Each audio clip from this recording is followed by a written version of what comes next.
Hi, నేను మీ రమణారెడ్డి వెంకట్. కోటప్పకొండ పైన ఉన్న టెంపుల్కి వచ్చా.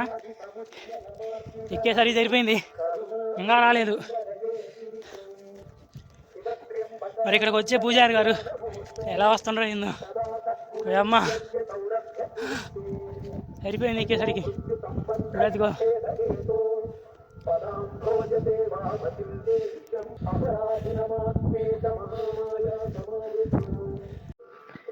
అక్కడి నుంచి ఆ రూట్లో ఎటు వచ్చినాం.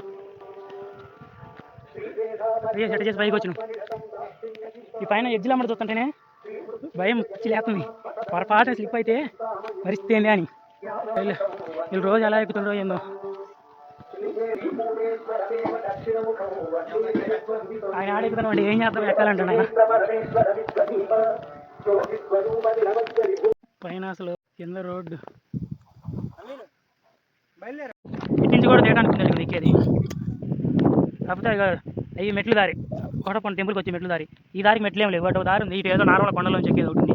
కాకపోతే ఈ ఎక్కేసరికి మనకి శివుడు కనపడుతుంది. వచ్చాక ఓం నమ శివాయ అంటమే ఏంటిదే ఉంది. మరి దీపం జ్యోతి వేసేది అది ఏంటిది, ఇది అదే అనుకుంటున్నాం. ఇంత ఎత్తున ఇలా పెట్టారంటే అదే ఉన్నాడు ఇక్కడ టాప్. అది టాప్ కొద్ది కింద శివుడికి ఎదురుగానే ఉంది. ఎదురుగానే ఇది ఉంది.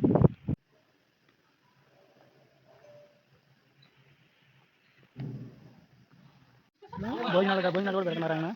ఇది దేవస్థానం సంబంధం లేదు మ్యాక్సిమం. పక్క మాత్రం సూపర్. ఎక్కి పైకి ఎక్కుతున్నారంట, ఆయన డైలీ ఎక్కుతారంట. జారుతుంది ఇది. ఇది మాత్రం స్లిప్ అయినా గోయిందా ఓం నమస్తే శివాయ అంటమే. ఎక్కలేము మనం నార్మల్ లెక్కొచ్చు, కానీ హెవీ బాడీ లెక్కలేదు ఖచ్చితంగా. ఇదే ఎంత స్లోగా ఉందో చూడండి. ఆడదా కనపడుతుంది, ఇంకా ఉంది పైకి. ఇది చూడండి కిందకి రాతుంది. ఏమాత్రం ఇక్కడ కొద్దిగా రాళ్ళు మెట్లాగా పెట్టింది. కొద్దిగా అన్నీ పెట్టినట్టు పోయినాయి. కాకపోతే ఆడ ఈ వర్షానికి ఇటుకుండే ఎంత స్లోప్ అసలు. పైన ట్యాంకులు ఉన్నాయి. ఇక్కడ ఏ నుంచి బాగానే ఉంటుంది, మళ్ళీ కొద్దిగా మరి అంత డేంజర్ ఉండదు. ఇందాకడే మరీ స్లోప్ ఎక్కువ. ఇది పర్లా. ఇక్కడ ట్యాంకులు ఉన్నాయి. ఇక్కడ వాటర్ ఈ నుంచి కష్టపడితే ఎక్కాలి పైకి. దిగేటప్పుడు కూడా ఆ నుంచి కష్టపడి దిగి కొద్దిగా పర్లా దిగొచ్చు. అయితే నేను ఫస్ట్ టైం పైకి రావడం, ఎప్పుడు అక్కడికి వచ్చా కానీ 2-3 సార్లు ఇక్కడికి ఎప్పుడు రాలి పైకి. ఓం నమ శివాయ.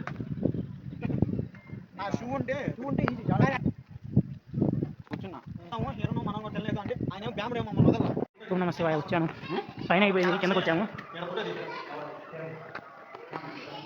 ఎన్నో సంవత్సరాలు అయింది వచ్చిన తెలిసి ఇక్కడికి. శివాయ 7 గణేష్ మహారాజ్. పైకి వచ్చేసరికి మేము 3:30 అయింది.